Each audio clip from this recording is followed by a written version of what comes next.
This morning, it's a pleasure to introduce Dr. Jessica Moerman.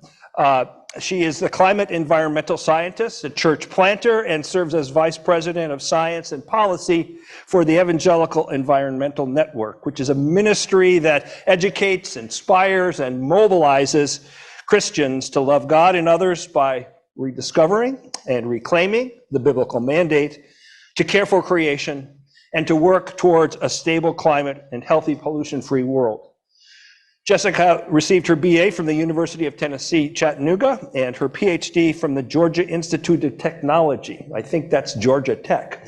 Prior to joining the Evangelical Environmental Network, she was a fellow at the American Association for the Advancements of Science in the U.S. Department of Energy.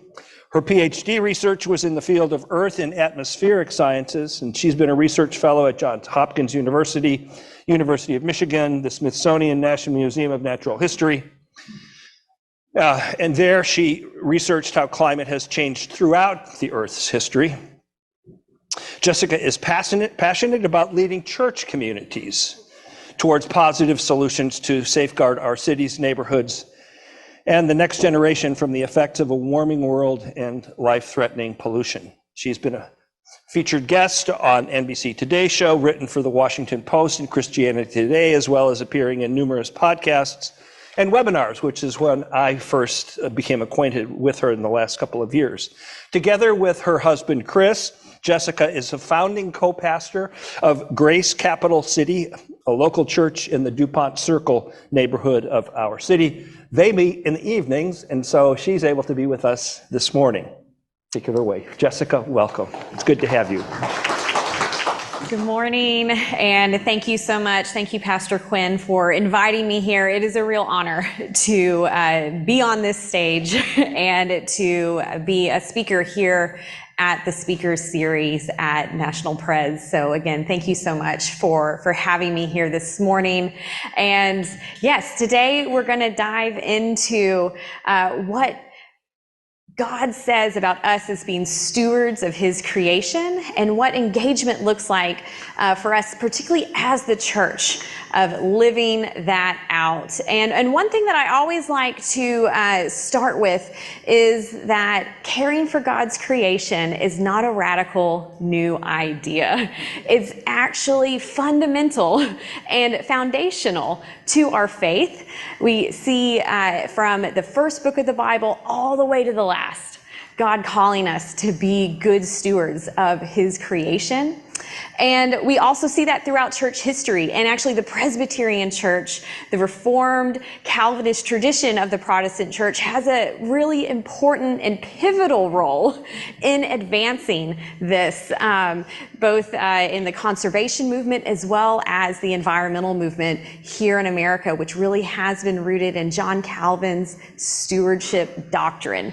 And so it is on that basis that we at the Evangelical Environmental Network and me myself have been inspired to look at reclaiming and rediscovering that biblical mandate to good stewardship. And so I want to thank Pastor Quinn for that kind introduction. I want to share a little bit more about myself and how I got into this area. So we could go to the next slide. So you might be able to tell from my accent, I'm not originally from the DC area. I grew up in East Tennessee, down south, outside of the Great Smoky Mountains National Park. And so growing up there, I was spoiled to be right in the grandeur and beauty of God's creation.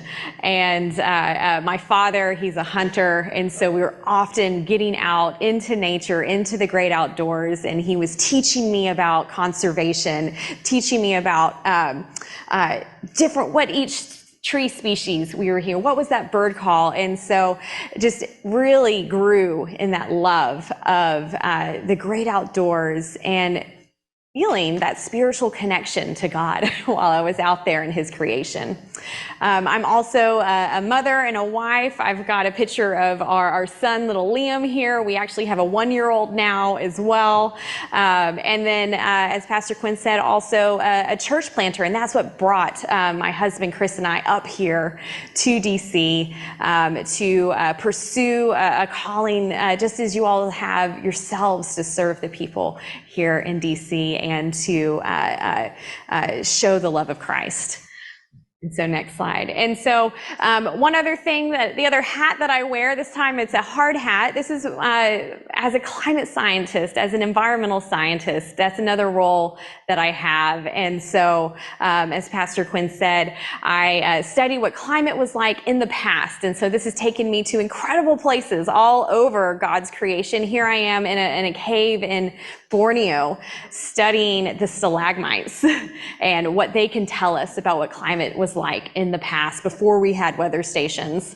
And if you go to the next slide, one question, however, that I often get is how, and Pastor Quinn even asked me whenever we met up, how does a nice girl from the South get involved with a topic like climate change? It's not your typical journey.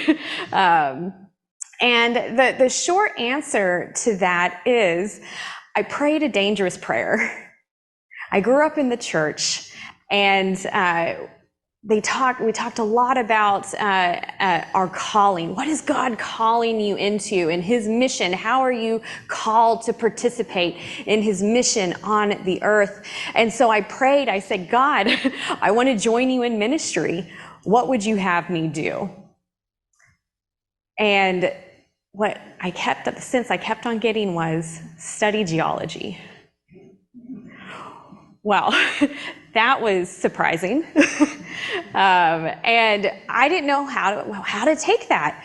Could I even be a Christian and study geology and earth sciences? I hadn't seen that modeled for me, and I felt like I had a real dilemma there. And so this was as I was a rising college freshman, and so really struggling with, gosh, I feel like I should go into college and study earth sciences, study geology. I feel like God is calling me into this area, but I don't see how this fits. And God is so gracious. He put the right person in my path.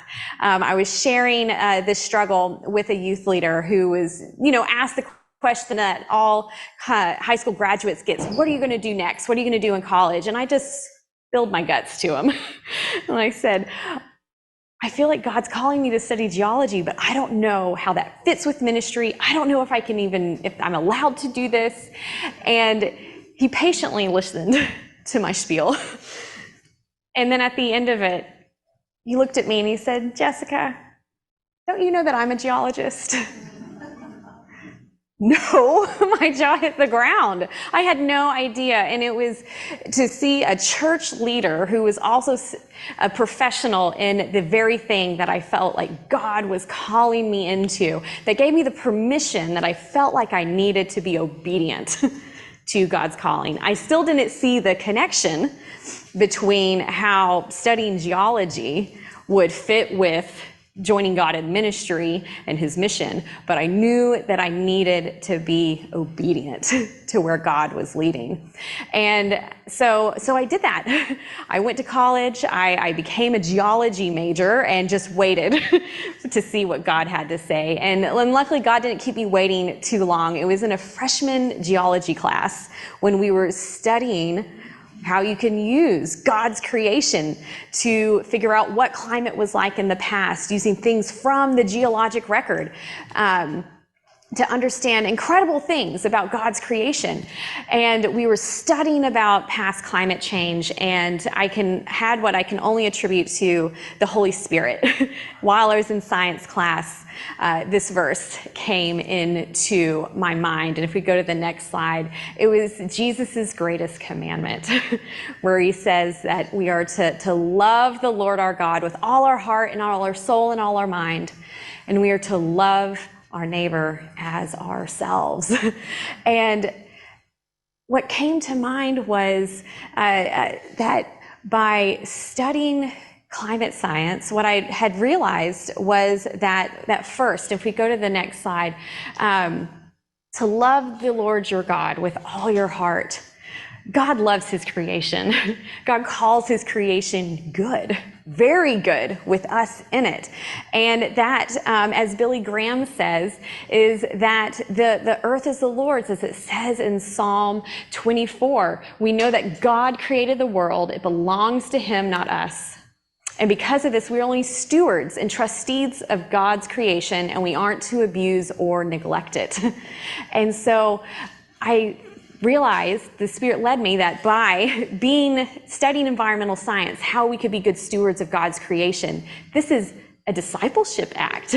This is a way of showing God that we love him. And then second, to the next slide, love your neighbor as yourself.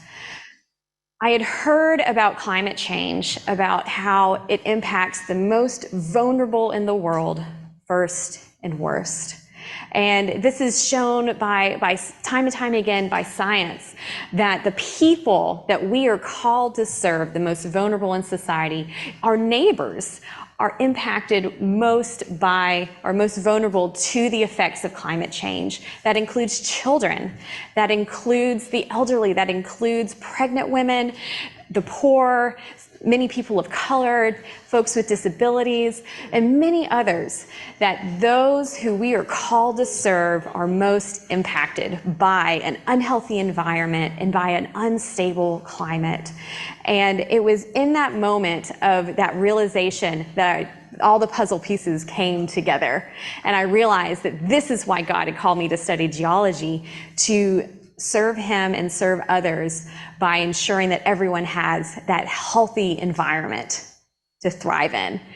And so that set me on my course, and have been following God one step of the way as we go. And if we go to the next slide, what I've realized over the course of my career of studying God's creation and science, of seeing the impacts that it has on people, that climate change has on people, what I've realized is that caring for creation and acting on climate change is a matter of life. And so often in society, we think about climate change as a partisan political issue, or something that only applies to polar bears, but and the planet at large. But no, what I've realized is that these issues are about people. They're about our quality of life, and it's about the defense of life as well. And that it is very much rooted in our calling as Christians to protect and defend life at all of its stages. And so whenever I think about climate change, if we go to the next slide, this is what I think of. I think of my two boys and how I want them to have a healthy environment to grow up in. I want them to have the same experiences. I want them to go back to the Great Smoky Mountains like I have been able to go, like I grew up in, and see the same things that I did. I think about our neighbors in our city, and I want them to be safe against extreme heat and other things in the environment that can harm them. We think about our neighbors across the world as well, and making sure the poor and the vulnerable are not harmed by a changing climate. These are the things that I think of. And if we go to the next slide, one of my colleagues, Dr. Catherine Hayhoe, who is also a climate scientist, who's also an evangelical Christian, and is also a pastor's wife. This is what she has to say about why we should care about environmental stewardship and climate change. And she says that the only reason that we care about climate change today is because it's already impacting everything else that we care about. When you think about the gift of this world that God has given us to sustain us and provide for us, everything that we care about is impacted when it is not cared for well. And so if we go to the next slide, these are just a couple things that intersections of how climate change and a poor environment can impact the people, the places, and the problems that we have been called to as Christians to serve and to care about, from, again, very personal. This isn't a over there, down the track in the future thing. It's a here and now problem, especially when it comes to just the very basic things of our families, keeping our families safe. Climate change has implications with national security, with our personal household budgets, to our national economy, to health, both physical as well as mental. To racial reconciliation, to poverty, homeless, hunger, and food insecurity, to migration and refugees, war and political unrest. The impacts of climate change are far-reaching and touch so many things that we personally care about and things that we are called to do as part of the church. And so I want to spend a little bit of our time exploring what are these connections. Let's make the connection with some of the things that we do care about. And so if we go to the next slide, again, creation care is a matter of life. And I want to explore how air pollution impacts our families and our health. And one thing with air pollution is, in the picture on the screen, you can see, like, wow, you can see it, but there are, even here in our city, our air quality isn't as good as it could be. And even though we can't see it, it doesn't mean it's not a problem. And sometimes it actually means that it's more of a problem than we think, because when we think about soot, I often think about Mary Poppins and Charles Dickens, and where you can really see it. But soot today is so small. There's these microscopic particles of soot that when we breathe them in, they're so small, they're smaller than the width of our hair. And when we breathe it in, it can lodge in our hearts, in our brains, and in our lungs, and just wreak havoc. And so even though we can't see air pollution often today, it doesn't mean it's not a problem.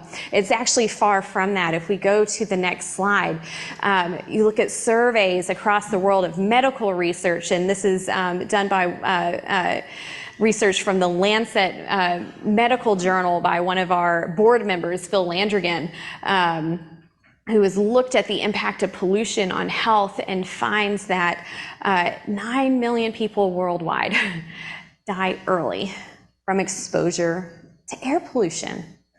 And if we put this into context, this is more than other diseases put together: AIDS, tuberculosis, malaria. This is 10 times more deaths than war and conflict and other forms of violence. This is a big problem that is, because we can't often see it in the air, often goes unseen as well.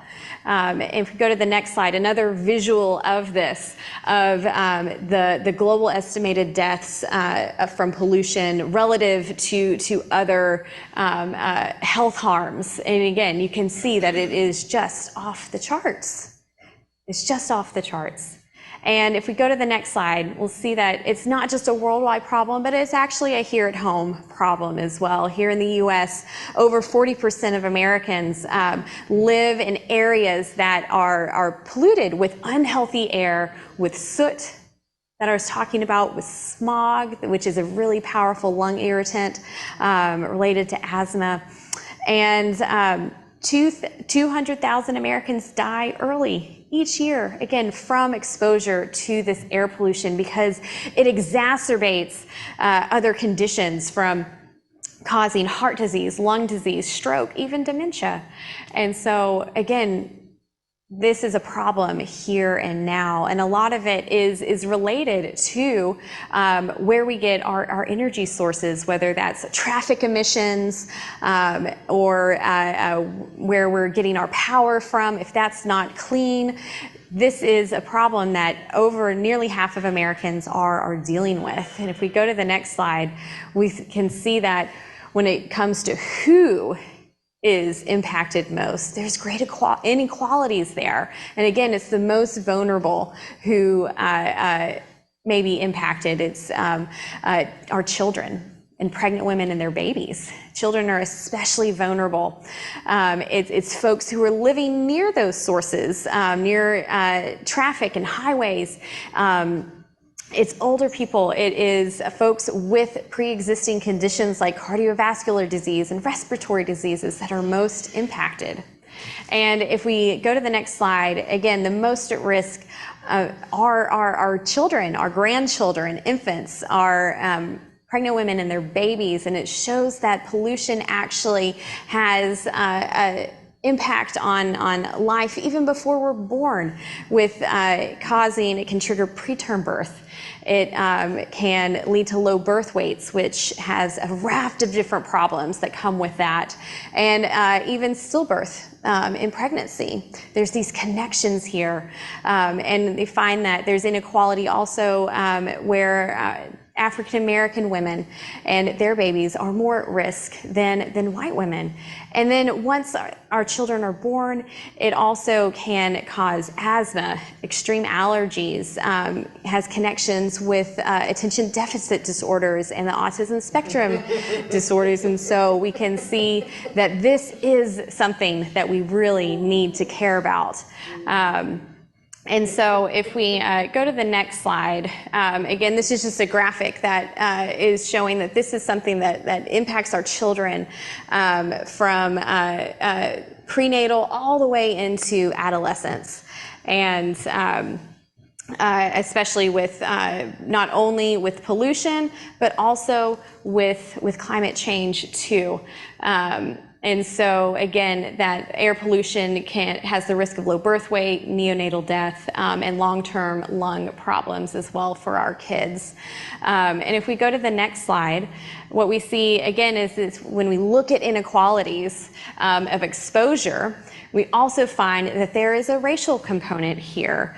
That what this graph shows is that essentially it's depicting that race is often the most significant predictor of who is most exposed to air pollution. So it's not just a vulnerability, which our children are most vulnerable because their bodies are still developing and it's a really critical moment in their development, but there's also inequalities in exposure where we look at, this graph is showing the ratio of the production of pollution and the exposure of pollution, and finding that whether it's Hispanic Americans, Black Americans are more exposed to pollution relative to what they produce than to white Americans, where we're exposed to 70% less of pollution than we produce. And so one thing to think of is this just isn't fair. There is a real unfairness issue here that as we look towards advancing racial reconciliation in our communities, we must pay attention to creation care and environmental pollution.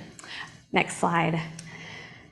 And there's a connection between pollution and climate change also, and that's because they often come from the same sources. They're coming from the same sources of emissions, the same things that emit the greenhouse gases that are fueling climate change and warming our planet and driving extreme weather is also the same source of where this pollution's coming from soot, from ozone.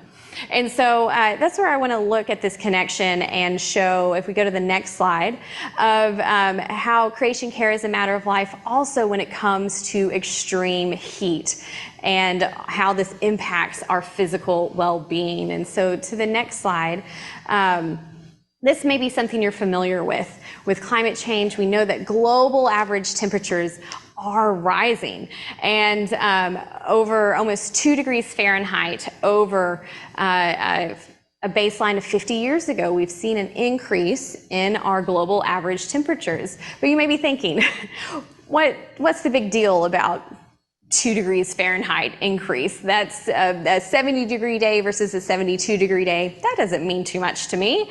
But what we look at is it's not in the averages that we live in.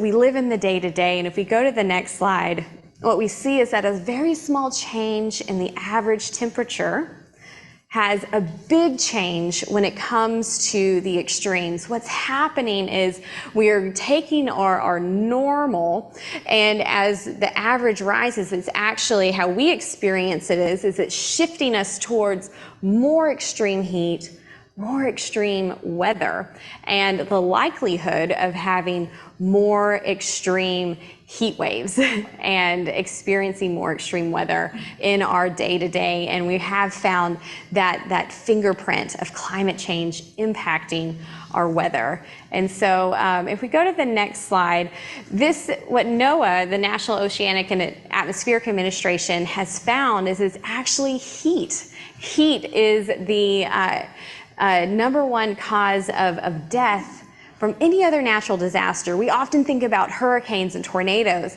but it's actually the heat that we experience. And we know heat here in DC, don't we, on a hot summer day.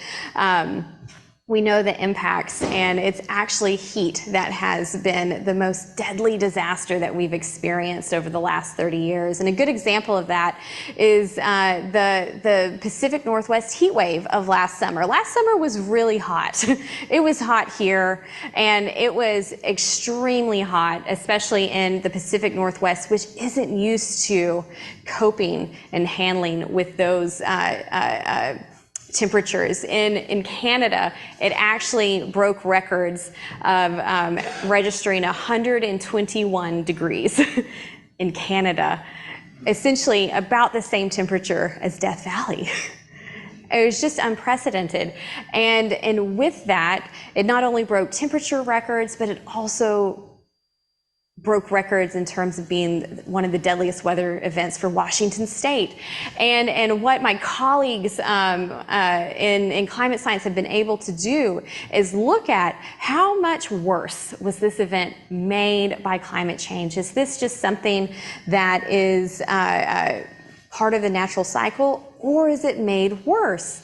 And what they found was that this event was made 150 times more likely because of climate change. And it is what they would call, you'd only expect something like this to happen once in a millennia, once in 1,000 years. That's just mind-boggling. And if we look across the world, if you go to the next slide, we find that even just today, there are 5 million extra deaths each year because of heat. 12,000 here in the United States. This is a big problem we need to deal with. And if we go to the next slide, even just looking here in our region of looking at heat deaths if we don't change our current trajectory in addressing global warming, we are looking at, just in Maryland alone, over 400 people a year potentially dying from heat-related illnesses each year by the end of the century. And to put that into context also, my 1-year-old son, if he lives a normal lifespan, he's gonna see the year 2100. You know, this isn't that far out for ourselves, our children and our grandchildren, of what they may experience. And so if we go to the next slide, again, we find with heat also, it's the most vulnerable. It's adults over 65. It's our young children. It's people who don't have access to air conditioning. And so that really shows that in the case of Washington State with that heat wave, the majority of people who died from those heat-related deaths, they didn't have air conditioning. And so there's a real income disparity here as well. You also think about our older children who are outdoors playing sports in the heat. There's been a rise in heat-related deaths with our student athletes. And so heat is a big killer. It's a big problem that we need to address. We go to the next slide. I want to show you some work that I worked on specifically here in the DC area of looking at that disparity of heat across our city. And what we found of mapping out the heat during a heat wave on a neighborhood by neighborhood basis, we found a 15-degree difference in how hot it was. And on that day, where in the northwest part of our city, it was 85 degrees, but elsewhere, ranging over 100 degrees. What is going on? Again, a 15-degree difference, we really feel that. And so the big game changer here, if we go to the next slide, is shade, is trees, and looking at where trees are planted. If you go to the next slide, this big difference, so it's where there's a lot of paved areas, that's where it's going to be hottest. And I'm not sure why this guy isn't under the trees. That's where I would be. But the areas where we have trees planted, that's where nice shade, that is where we've got relief from the heat. But so much of our city is so paved without tree cover, it exacerbates that background heat and temperatures that we're getting. And again, if we look at these disparities, we look at this across income levels, it's our poor neighborhoods that are experiencing these higher heats. And to go to the next slide, it's also a racial disparity where our communities of color are in those areas with higher heat. And then if we go to the next slide too, I know that you got here at National Pres, you have a special care for our service members. And so we also see that when it comes to heat at our military sites, it's been rising as well. And just sort of thinking with our service members who are in training and outdoors doing that intensive training, more likely to experience extreme heat, which can be a big health problem. I know that personally from one of our church members who was going through his basic training, and just the extreme heat is making it more dangerous for our service members. And so if we go to the next slide, whenever we think about climate change, we really have to think about health. Climate change, environmental pollution, it is a matter of life, and it is a matter of health. For time, I think I'd love to jump forward a couple slides, but just to let you know that there's also food security issues with climate change as our seasons are shifting, our weather's getting more volatile, and planting zones are shifting, making things more, we can't plan for things as well. If we go to the next slide. And then this has big implications here at home for our farmers here in the US as well as worldwide, and that this has a connection to not only food security, but also national security, and also migration, displacement, and refugees, which I know here at National Pres as well have been very active with refugee resettlement. And the connection is, this is why the Defense Department calls climate change a threat multiplier, because especially with the connection between drought and heat and food, it can cause, be that additional push in an unstable situation that can lead to conflict, which then leads to the migration and displacement and refugees crises that we've seen over the last decade and longer, and even have been able to find that fingerprint of climate change actually on the Syria war and refugee crisis, of again that connection between drought and food, and that tipping things over the edge and becoming yet another fuel for the fire of precipitating the Syrian war and refugee crisis. We see it here at home also. Look at the displacement, the movement of people here in the US after Hurricane Katrina. So many didn't return home to New Orleans. We have Hurricane Maria as well that hit Puerto Rico. So many folks left Puerto Rico, came to Florida, other states, and haven't returned home. And then also looking at Honduras, which a few years ago got hit back by 2 Category 4 hurricanes back to back in the span of 2 weeks. And again, it just was another compounding impact on an already very unstable and dire situation, which led folks to leave.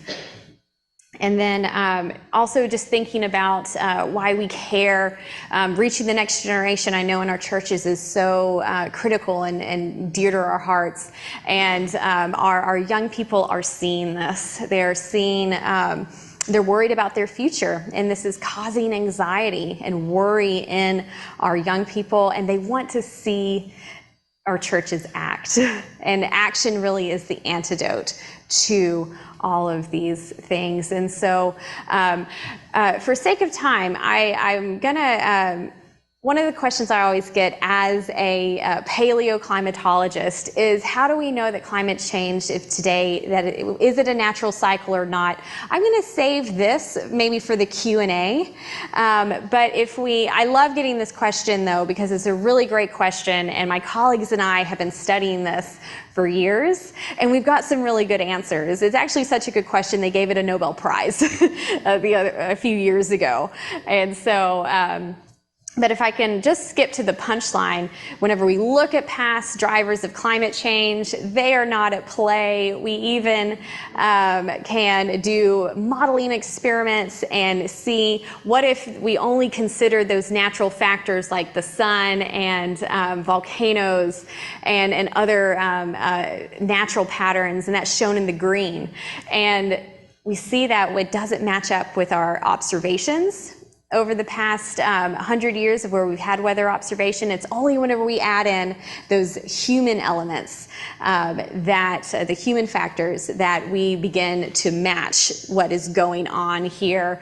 And so what is driving? Where's this warming coming from? And it's coming from carbon dioxide and other heat-trapping gases that are specifically coming from where we get our energy sources, from burning oil and coal and gas. And what's happened here is, if we go to the next slide, is that for the past thousands of years, our carbon cycle, where the carbon dioxide is cycled throughout the earth, it's been in balance of going from the atmosphere into our trees and our plants, which soak up carbon dioxide and use it for their food. It gets put into the oceans and into the land, and this has all been in balance and has been keeping carbon dioxide levels stable. But what's happened in the last 150 years, what we've done is we have short-circuited this cycle. What we've done is we've taken our natural resources,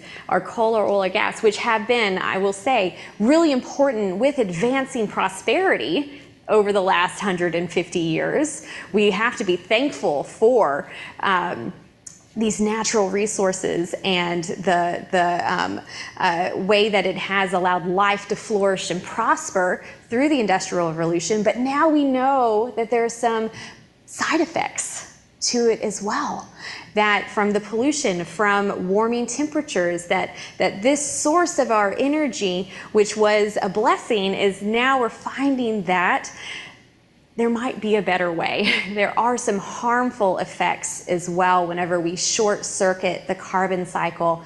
And what it has happened is just extra CO2 has added that extra blanket and caused this enhanced greenhouse effect, which is fueling higher, that more extreme weather and higher temperatures. And then also pollution, same source is coming, those same sources are giving the pollution as well. And so what I want to end with is that this is good news. It is actually good news that climate change today isn't caused by just another part, it's not just part of Earth's natural cycle of climate. It's good news that it's us and caused by us, because it means we can do something about it. Because for all of human history, our relationship with climate has impacted us.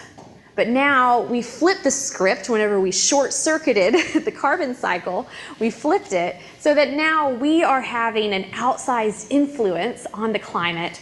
But the good news here is that for the first time in human history, we can do something about it. And the good news also is that we have the tools, the technology, the know-how to address this, to get our energy from cleaner sources. And it's for this reason that the Lancet Medical Journal calls tackling climate change the greatest opportunity for global health, because we can tackle all of those things, those harmful things that we saw earlier presented. Forbes calls climate change the greatest opportunity for innovation of all time. We're in an incredible time of invention and problem solving and innovation. It's really exciting. And so I'll end us with this, that there are the win-win-wins of climate solutions, environmental stewardship. And I like to think about climate solutions if climate change is a threat multiplier. Climate solutions, they're a benefit multiplier. It allows us to defend life. It allows us to protect God's creation. And as we come up with these new and innovative ways, America's always been an energy innovator. It provides economic opportunity and job creation as well. And so with that, I want to open it up for some questions and discussion, and would love even just to step through what are some things that we can do together as a church to help out in this area. So thank you. Thank you, Jessica. So let me ask the first question. What about these cycles that people talk about that you said you wanted to address in the Q&A and not on the screen? We hear a lot about that, and why is what we're experiencing right now not just part of a cycle, or is it part of a cycle? Yeah, so again, that is a wonderful question. It's what I've spent my research career studying. And what we do know is we may be most familiar with the ice age cycles. We know that we have gone from times of extreme cold to warm, and what we know is we have a really great handle on what was causing that. And it's this beautiful celestial dance, actually, with the sun, where at times Earth in its orbit is a bit closer to the sun, and that's where we're at right now, where we're in a warm period. But whenever the orbit changes just a little bit and we're a little bit further from the sun, we're getting less of that sunlight in, that's whenever we've launched into an ice age. And what we find, if we look at where are we at in that orbital dance, we shouldn't be getting warmer right now. We're actually very, very, very, very slowly, like thousands of years slowly, should be getting cooler. And so when we look at that pattern, we find again that this warming that we're seeing, this really rapid warming, which is happening at a rate that we've never seen in Earth's climate history, it's going in the opposite direction. And that's what we do. My colleagues and I have stepped through each of those drivers of past climate change, those culprits. We've been able to investigate them and rule each of them out. And again, we come back to it's carbon dioxide and heat trapping gases that are driving this. And one thing that to keep in mind is that, of course, we still do have some natural variability in the Earth's climate right now, but that's only impacting more seasonal to yearly variations that are on top of this upward trend in temperatures. Thank you. Ben. Thank you. What is your view on geoengineering as a partial solution to climate change? Yeah, I think we've got to have use every tool in our toolbox. And so, Can you say what geoengineering is? Yes. So geoengineering is looking at how can we manipulate or utilize different techniques, man-made techniques to counteract climate change. And so some of those is putting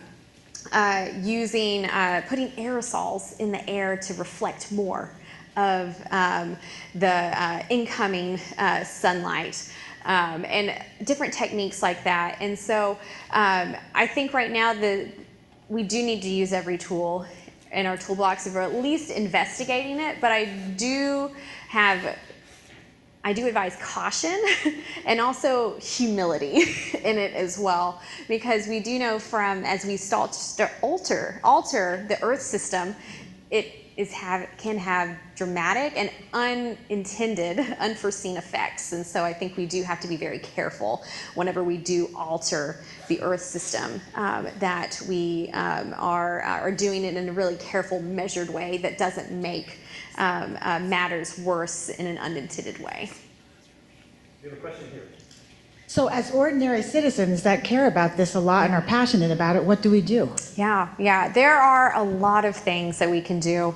And so from whether that is how we steward our own personal resources and households, to how as a church we can steward our church facilities with better energy efficiency in our homes, in our churches, and then also looking out to the community. And I think this is where the church really has some really key roles to play as a trusted member of the community, and who is really getting out there to help and serve people in the community. And so some of the ways I really advise, I love to share with churches of ways to get involved here in the local community and helping our local residents and neighbors cope and even actually be better off because of looking at things through a creation care lens.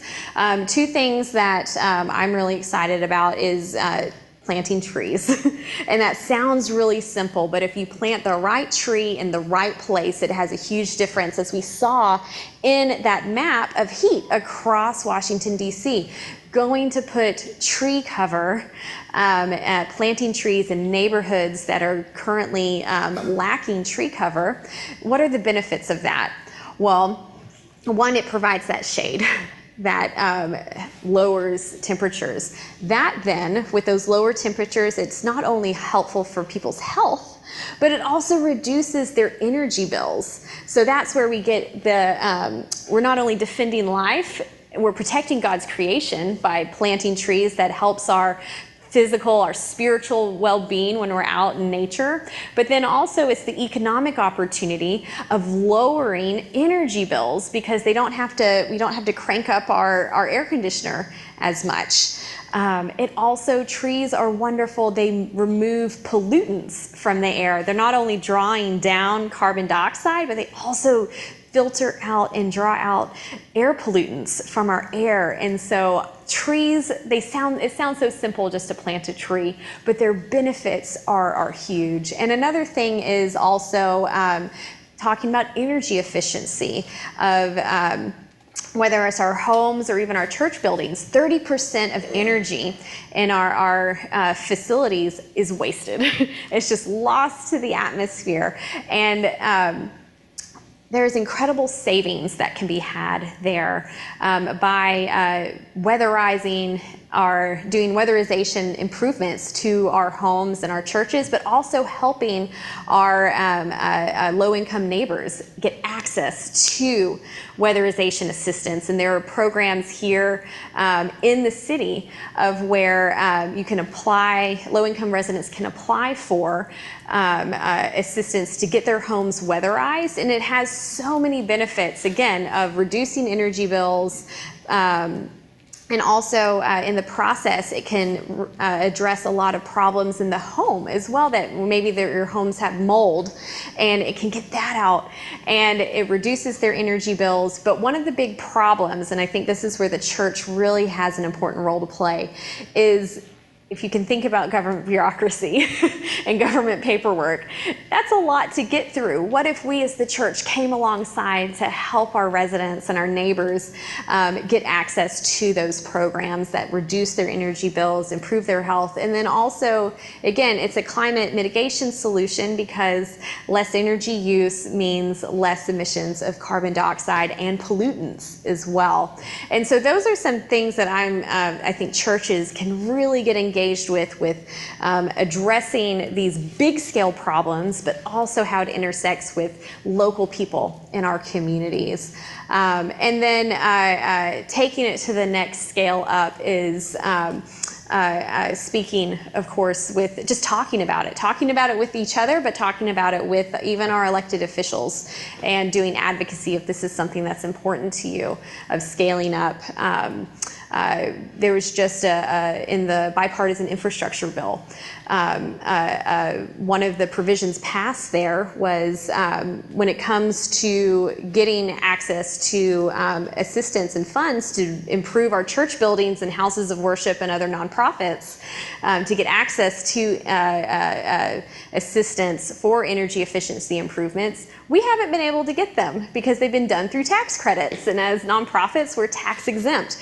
And so able to put in the infrastructure bill, a program of where now nonprofits and houses of worship can apply for grants. And so I think that's a really smart way of another solution that we can do. You know, when solutions don't yet exist for us, that's where we can step in as citizens and engage in civic action to advocate for solutions that are needed and aren't yet here. Yes. We've got 4 more questions. Okay. Jessica, thank you. Thank you very much.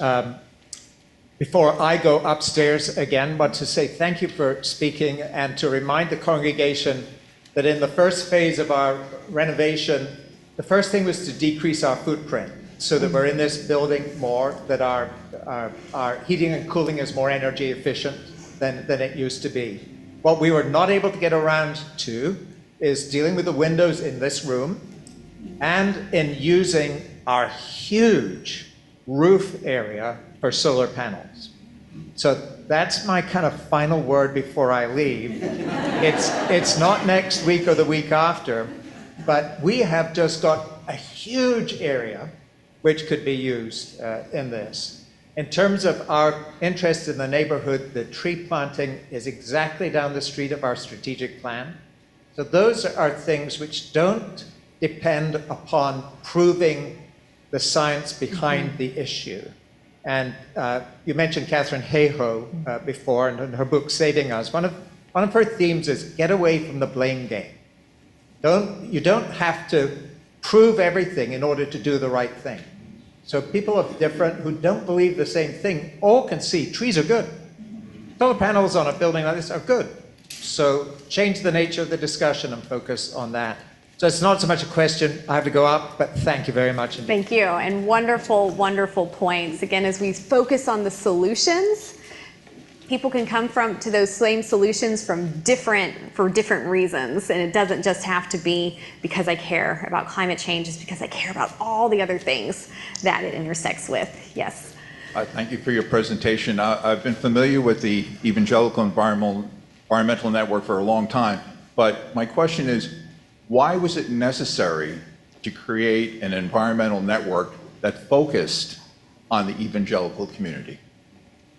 Yeah, that is a great question. I think as it's part of our biblical mandate to care for God's creation, and so. But one thing is, and so this is something as evangelicals for us as a community to care about, and so it was created to mobilize and educate around creation care. And what is really interesting is even though historical research shows that the origins of the conservation movements and the environmental movements actually is really rooted in, again, the Presbyterian Church. And folks who have read and been influenced by John Calvin and his stewardship doctrine, it's rooted in the church. Over the last couple decades as a whole, the evangelical church has forgotten and it's become a controversial topic. It's something that's been more in the lens of the culture wars and the political discourse instead of being the biblical issue that it is, the discipleship issue that it is, and the missional issue that it is. And so that's why we exist as the Evangelical Environmental Network to help bring that spotlight back to where our roots in the church are. Right here. My question's kind of similar. It follows on to that. What are the biggest stumbling blocks you run into in speaking to the Christian community about accepting this message, and how can we better sort of break through those? Yeah. Again, I think the stumbling blocks are a lot of folks, a lot of times it's Many stumbling blocks seem to be rooted in the science and being unsure about the science, but then when you peel the layer back, often it really is the solutions that have been offered to how to address climate change, how to address pollution and other environmental problems have been highly partisan. And we haven't had the full spectrum of solutions, from whether that's market-based solutions and that address a lot of different areas. So it's really been a one-sided conversation. So a lot of times the partisanship gets in the way. And then also, again, I think it's going back and looking at Scripture and rediscovering those passages of where God calls us to be good stewards, where in the New Testament talking about showing where Jesus says that he is reconciling all things to himself, that the restoration of creation is part of the mission of God and the coming kingdom of God. And so there's some theological things as well, hurdles that we encounter. But again, whenever we get into looking at Scripture and looking at how people are harmed and the things that we care about are harmed, that opens doors. That is open. That's what we found throughout our engagement with the Evangelical Environmental Network, of putting this into context, taking it off the news headlines, and really showing the real world impacts on the ground has helped get over many of those barriers. Yes. Hey, good morning. My name is Scott Herndon, and I lead a nonprofit focused on agricultural sustainability. So same stuff. We've got a lot to talk about afterwards. But I just wanted to ask you, what have you worked with the agricultural sector in your broad work? It's great to see the broad spectrum of what you're doing, and I'm inspired. So Great. Actually, we're just stepping into intersections with agriculture right now, and again, it's really looking at. There are so many, again, it's such a great time of innovation and problem solving, and seeing, especially when it comes to agriculture, whenever we do are good stewards of the land, put in place sustainable agricultural practices, it not only can improve yields by enriching the soil, but also buffer against that extreme weather that's been decimating crops from drought or flooding. And so seeing farmers and food producers as key parts of the solution and key partners in the solution is really important, instead of adversaries. And sometimes in the discourse, it can be framed that way. And that's just something that I think is completely counter to where we need to be and where the truth is. Really see a lot of different sectors as real partners in creating that healthy, bright future that we really are on the cusp of having by addressing this. Jessica, we have one last question from someone watching online. And it's, we're close to time. So just a simple answer. Is the physical harvesting of coal, oil, and gas causing permanent damage to the earth? And does this result in unintended consequences like earthquakes? That's a very interesting question. In terms of... Yes or no? Yes, it is a qualified, nuanced yes, but with a little bit of no there as well. Say a bit more. Yeah. So again, when we talk about permanent, it's having a significant impact, especially locally. You look at local areas of where extraction has been. If we don't come in and clean up the land or remediate that, that can have some really long-lasting impacts. And there are, when it comes to hydraulic fracturing to get natural gas, there has been shown to be some connection with minor earthquakes at those sites. So.